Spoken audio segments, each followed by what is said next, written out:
July the 31st, 2024. And this is what the Lord said when I was preparing in prayer and just sitting before his face to see if there's anything that he wanted to add to the prophecy. Many times I'm getting ready to do the prophecy and I'll pray and I will say, Lord, is there anything you want your people to know? And then usually if he has something he wants you to know, that will be given even before the prophetic word.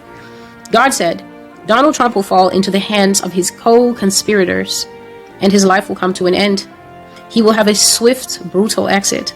He will not die in privacy, but by a sniper's bullet, in front of witnesses, in front of everybody. He will be like President Lincoln and President Kennedy, sacrificed to higher goals that have nothing to do with him or his role in them anymore.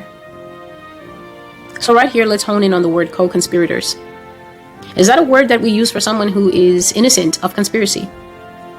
If there's 9 conspirators, and then one is running late because the train messed him up, and the other ones say to him, Henry, we're simply going to have to start the meeting. And then someone is sitting next to him on the train. And they say, hey, who is that? And he say, oh, my co-conspirators. What do you think the third person who asked the question would think? Would they think that Henry actually doesn't know the other 9 people who are in the conspiracy? Or would they immediately know by the use of the word co-conspirators that, in fact, the missing piece of the puzzle who is now commuting quickly to the underground meeting is Henry, the co-conspirator? So how many times must God tell you that this man's hands are not clean?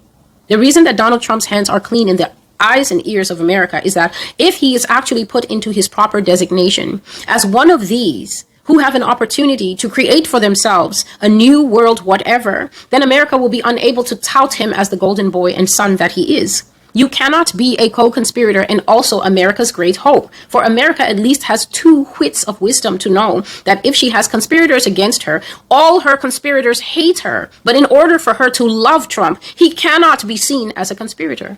So say you. God says that the people who are going to kill him are literally his comrades in arms in conspiracy. That's what co-conspirators means.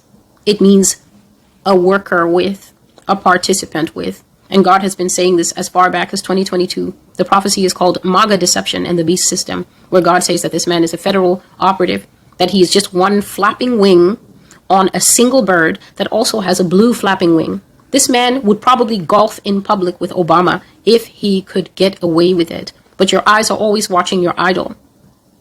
And so they always play boxy in public.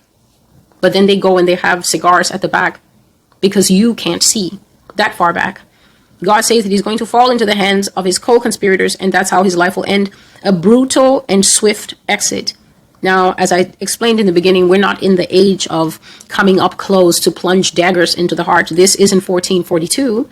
So the swiftest, brutal way is what we got a preview of on July the 14th. That is by using bullets. God says he won't die in privacy. He'll go by the sniper's bullet in front of witnesses, in front of everybody. Now, I was thinking, Lord, what do you mean by everybody? And then all of a sudden, social media, live streaming of every event, every speaking engagement, even a one-on-one interview, it goes out to the entire world. Anyone around the world who has YouTube and some bandwidth can tune in to any live broadcast of this man. And God says that he will go like Lincoln and Kennedy. How did Lincoln and Kennedy die? In obscurity, privately, on the farm at Camp David. Lincoln went in a packed-out opera house. They blew him to pieces as he sat in his booth watching opera. President Kennedy lost most of his brain matter in an open-top car in a parade that every able-bodied American attended in the 60s. I've always told you that when you die in a way that makes people go, that God hates you. For God does not do such to those that he loves. David got to grow old, wrapped up in blankets with a cute young thing that used to nestle up to him because old people have less body heat. She wasn't sleeping with him because at that point, he had passed the age where men have an interest in that. But Bathsheba, his wife, and the rest of the kingdom, the rest of the palace, loving that man so much, took it upon themselves to find a maiden that looked after his needs, feeding, cuddling with him, so that at night when his old bones were shivering, for this is part of the blessing, you get to live long when God loves you. When his old bones could not warm up, a young thing cuddled up with the king with his wife's full agreement and knowledge. And she kept him warm until finally God's beloved would fall asleep. David lived long enough to complete his succession planning. When they tried to take the throne away from Solomon, claiming he was a bastard child, his father's mistake, they held a whole other coronation. And the queen and the prophet, I think it was Nathan, they came to him along with Solomon and they said, Father, who is in your heart? And to whom did God instruct you to give the kingdom? And when David heard about it, no tantrum. He simply said, bring my scepter, bring my crown, bring some oil, get on your knees, boy. And he fixed it. When God loves you, succession planning goes well. It will never end on a public address by a sniper's bullet. You have heard in this prophecy from long ago how President Lincoln went out. And you have heard now in this addition, this tiny annex at the end of the prophecy, that President Kennedy also bought it in a similar way. So now you have two witnesses that can prove to you that what God used the statue to say, but they've done it before and they will do it again. So they did it to Lincoln and they did it to Kennedy. Who's going to fill that slot called again? He will be like President Lincoln and President Kennedy, sacrificed to higher goals that have nothing to do with him or his role in them anymore. And God now seals it perfectly. Higher goals. We have an opportunity to create for ourselves. Who is this ourselves? Do the American people think that they will participate in this thing that is being created for this group of people called ourselves? Is this an American goal?